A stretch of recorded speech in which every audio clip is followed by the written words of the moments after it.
اللہ تعالیٰ نے اپنے بندوں کی مغفرت کے بہت سارے ذریعے بنائے ہیں، اور انہی ذریعوں میں سے ایک ذریعہ ہے ماہ شعبان کی 15ویں رات، یعنی جس کا نام شب براءت آپ بولیں، یعنی نجات کی رات۔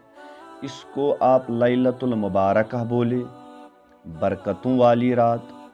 اس کو آپ لیلۃ الرحمہ بولیں، رحمتوں والی رات،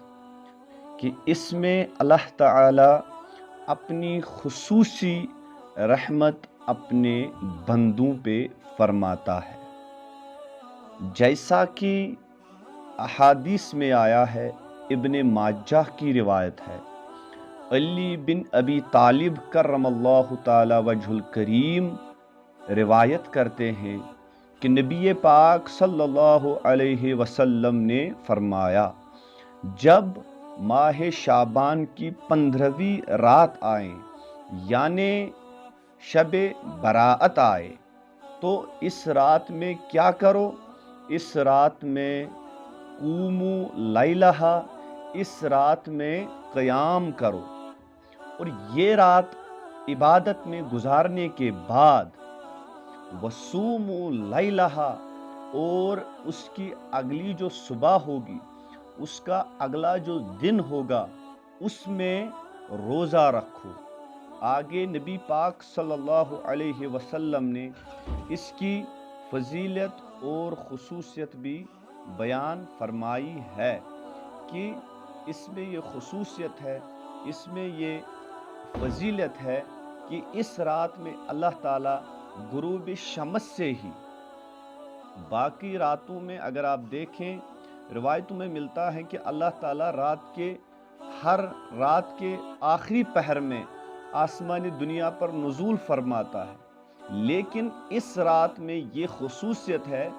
کہ اس رات میں اللہ تعالیٰ غروب شمس سے ہی آسمانی دنیا پر اپنی شان کے مطابق نزول فرماتا ہے، اور اللہ تعالیٰ ندا فرماتا ہے کوئی مغفرت کا طلبگار، مجھ سے مغفرت طلب کریں، میں اس کی مغفرت کر دوں۔ اور ہے کوئی رزق کا مارا، ہے کوئی وہ شخص، ہے کوئی وہ بندہ جس کو رزق کی تنگی ہے، آج مجھ سے رزق طلب کریں، میں آج اس کے رزق میں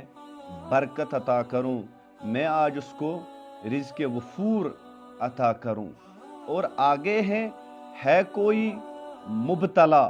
غموں میں مبتلا، مشکلات میں مبتلا، پریشانیوں میں مبتلا، آج کی رات آئیں اور مجھ سے ان غموں اور پریشانیوں سے نجات طلب کریں، آج کی رات میں اس کو غموں اور پریشانیوں سے نجات عطا فرماؤں گا۔ الا قضا الا قضا، حدیث کے الفاظ میں آیا ہے کہ اللہ تعالیٰ اسی طرح ندا فرماتا ہے یہاں تک کہ طلوع فجر ہو جاتا ہے۔ تو اس رات کو ہمیں چاہیے قیام کریں، ہمیں چاہیے عبادت کریں، اللہ تعالیٰ کی رحمت، مغفرت، برکات سے امیدوار ہو جائیں، اور اس رات میں زیادہ سے زیادہ استغفار کریں،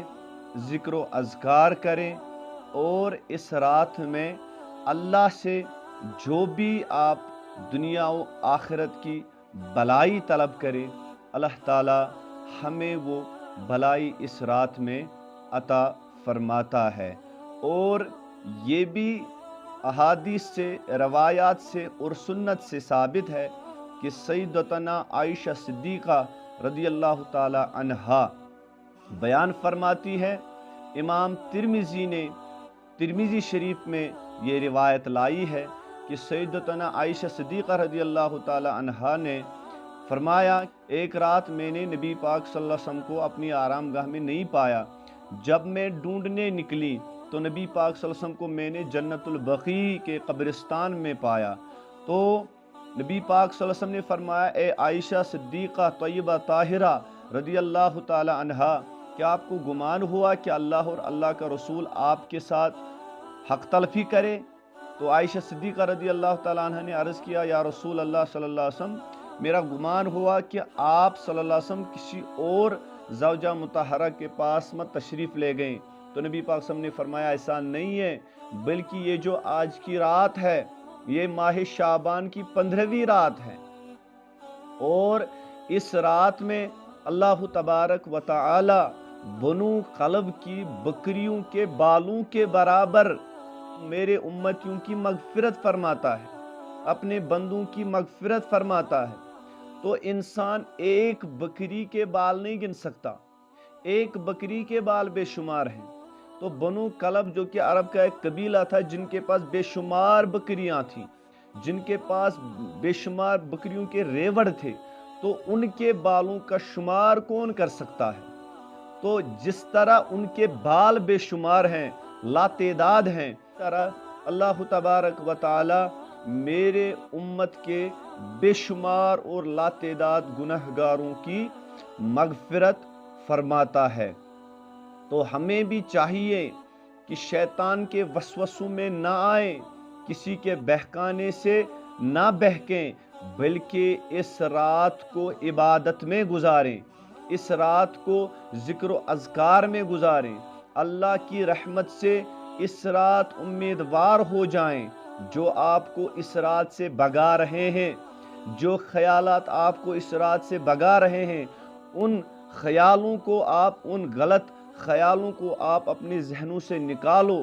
بلکہ روایات پڑھو، کتب احادیث پڑھو۔ فضیلت میں یہ ہے کہ اللہ تعالیٰ اس میں بے شمار لوگوں کی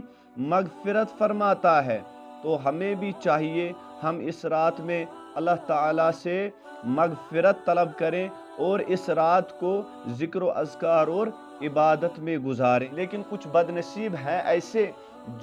جن کو اس رات سے بھی محروم رکھا جاتا ہے، جب تک وہ ان بدترین گناہوں سے توبہ نہیں کرتے ہیں تب تک یہ اس رات سے محروم ہی رہتے ہیں۔ اور اس میں جو پہلے نمبر پہ ہیں وہ ہے اللہ کے ساتھ شریک ٹھہرانے والا، اور دوسرے نمبر پہ ہے ناحق قتل کرنے والا، تیسرے نمبر پہ ہے کینہ و بغض رکھنے والا۔ جب تک یہ لوگ اپنے ان بدترین گناہوں سے سچی توبہ نہیں کرتے ہیں، اور چوتھے نمبر پہ ہیں بدکاری، زنا کرنے والا یا زنا کرنے والی، اس پہ اصرار کرنے والا،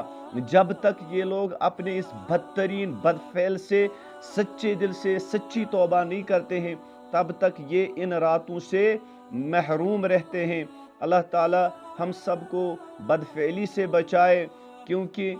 اللہ تعالیٰ نے قرآن پاک میں بھی فرمایا یا ایھا الذین آمنوا لا تقربوا الزنا، اے ایمان والو زنا کے قریب بھی مت جاؤ، زنا کے قریب بھی مت جاؤ۔ جب تک یہ بدکار لوگ اپنے اس بد فعل اور بدترین کام سے سچی توبہ نہیں کرتے ہیں تب تک یہ لوگ اس رات سے محروم رہتے ہیں۔ اور قطع رحمی کرنے والا یعنی رشتے ختم کرنے والا، توڑنے والا، ہمیں چاہیے رشتوں کو جوڑیں۔ بلکہ دوسری روایت میں ملتا ہے نبی پاک صلی اللہ علیہ وسلم نے فرمایا بہترین اخلاق یہ ہیں کہ جو آپ کو محروم کرے تم اس کو عطا کرو، اور جو تم سے تعلق ختم کرے تم اس سے تعلق جوڑو، جو تم سے رشتہ ختم کرے تم اس کے ساتھ رشتہ جوڑو۔ یہ اخلاق کے بہترین درجے قرار دیے نبی پاک صلی اللہ علیہ وسلم نے۔ تو اس رات کا یہ بھی پیغام ہے کہ اپنے رشتہ داروں اور دوستوں کے ساتھ اچھا سلوک کرے، ان کے ساتھ رشتہ جوڑے رکھیں۔ اور والدین کا جو نافرمان ہوتا ہے، جو اپنے ماں باپ کو ستاتا ہے، جو اپنے ماں باپ کو رلاتا ہے، تو وہ بھی اس متبرک اور بابرکت رات سے محروم کیا جاتا ہے۔ جب تک وہ اس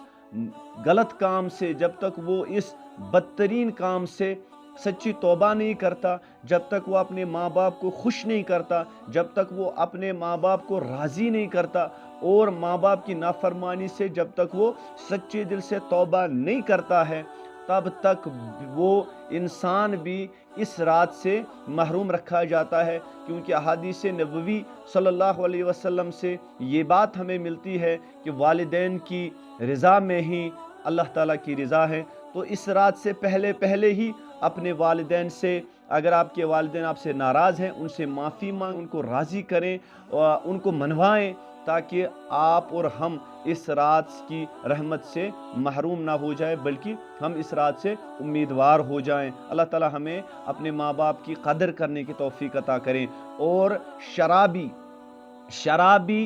جب شراب کا عادی ہوتا ہے، جب تک وہ شراب کا عادی ہوتا ہے، جب تک وہ شراب نہیں چھوڑتا ہے، جب تک وہ شراب پینے سے سچی توبہ نہیں کرتا ہے، جس شراب کے متعلق کہا گیا ہے کہ یہ ام الخبائث ہے، یعنی یہ برائیوں کی ماں ہے، اس سے برائیاں جنم لیتی ہیں۔ جب انسان شراب پیتا ہے پھر اس کو گناہ نہیں لگتا ہے، بلکہ اس کی عقل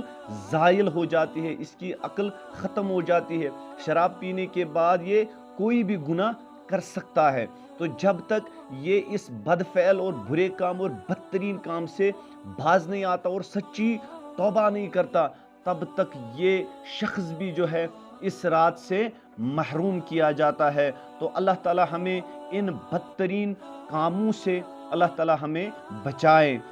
اور اب رہی بات اس رات میں ہمیں کون سے خصوصی کام کرنے چاہیے، کون سے نیک اعمال کرنے چاہیے اور کون سے ذکر و اذکار کرنے چاہیے۔ سب سے پہلے تو ہمیں نوافل کا اہتمام کرنا چاہیے، نوافل پڑھنے چاہیے اور صلاۃ التسبیح پڑھنا چاہیے۔ صلاۃ التسبیح جو ہے اس کے متعلق روایتوں میں آتا ہے کہ نبی پاک صلی اللہ علیہ وسلم نے حضرت عباس سے فرمایا، اے عباس رضی اللہ تعالیٰ عنہ، اگر تم سے ہو سکے تو صلاۃ التسبیح روز پڑھو، اگر یہ نہ ہو سکے تو کم سے کم ہفتے میں ایک بار صلاۃ التسبیح پڑھو، اگر یہ بھی نہ ہو سکے تو مہینے میں ایک بار پڑھو، یہ نہ ہو سکے سال میں ایک بار پڑھو، یہ بھی نہ ہو سکے تو کم سے کم زندگی میں ایک بار اس نماز کو پڑھو، کیونکہ اس نماز کو پڑھنے کے بعد اللہ تعالیٰ آپ کے سارے گناہ معاف فرماتا ہے۔ تو صلاۃ التسبیح کا بھی ہم انشاءاللہ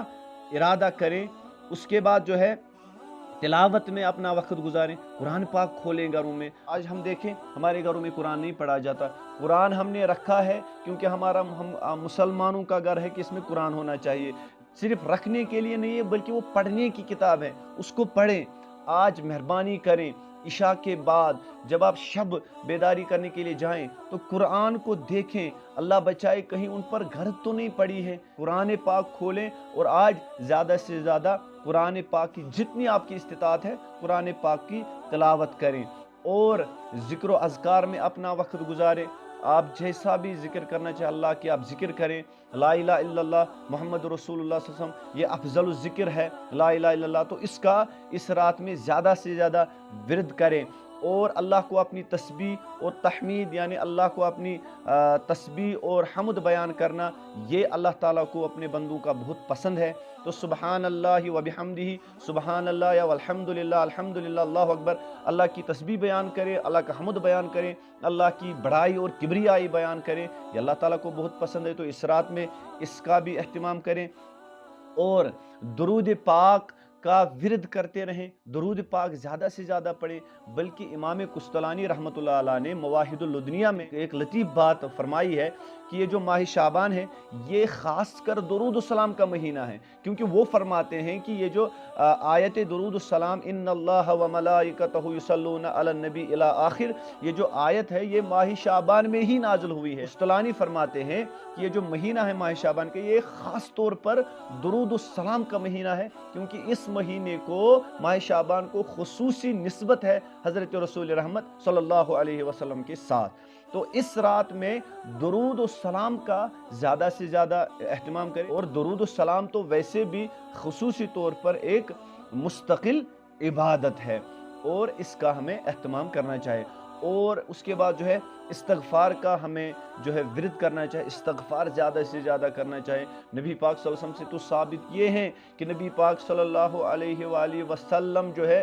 دن میں 100 بار یا دن میں 70 بار وہ ہے استغفار کیا کرتے تھے۔ تو آج تو استغفار کی رات ہے، آج تو مغفرت کی رات ہے، رحمتوں کی رات ہے۔ تو استغفار میں اس امید کے ساتھ جو ہے استغفار کریں کہ اللہ تعالیٰ تو آج ندا فرماتا ہے کوئی مغفرت طلب کرنے والا ہے تو مغفرت طلب کرے، تو آج استغفار کریں اس امید کے ساتھ انشاءاللہ آج ہماری مغفرت ہو جائے اور ہم سچے دل سے توبہ کرے، جیسا اللہ تعالیٰ نے فرمایا یا ایھا الذین آمنوا توبوا الی اللہ توبۃ نصوحا، توبۃ نصوحا کرو، میرے فاروق رضی اللہ تعالیٰ عنہ سے بیان ہے اور دوسرے اصحاب کرام رضوان اللہ تعالیٰ علیہم اجمعین سے یہ اس بات کی تشریح ملتی ہے کہ توبۃ النصوحہ وہ توبہ ہے جس توبے کے بعد پھر انسان گناہوں کی طرف واپس نہ لوٹے، جس طرح دودھ تھنوں میں واپس نہیں جاتا ہے۔ تو توبۃ النصوحہ کا اہتمام کرے۔ اللہ تعالیٰ آج اس رات میں ہم سب کو اللہ تعالیٰ اس رات میں مغفرت یافتہ بنائیں، اللہ تعالیٰ ہم سب کو نجات یافتہ بنائیں، اللہ تعالیٰ ہم سب کو اپنی رحمتوں، مغفرتوں اور برکتوں سے نوازے اور ہمیں سارے گناہوں سے سچی توبہ کرنے کی توفیق عطا کرے اور ہم کو بقیہ زندگی عبادتوں اور سنتوں کے مطابق گزارنے کی توفیق عطا کرے۔ دعاؤں میں یاد رکھیں، اپنے لیے دعا کریں، اپنوں کے لیے دعا کریں، ہم سب کے لیے دعا کریں۔ ہماری دعا بھی انشاءاللہ آپ کے ساتھ ہوگی۔ اپنے مرحومین کے لیے بھی دعا کریں۔ اللہ تعالیٰ ہماری اس رات کو قبول فرمائیں۔ آمین۔ السلام علیکم ورحمۃ اللہ وبرکاتہ۔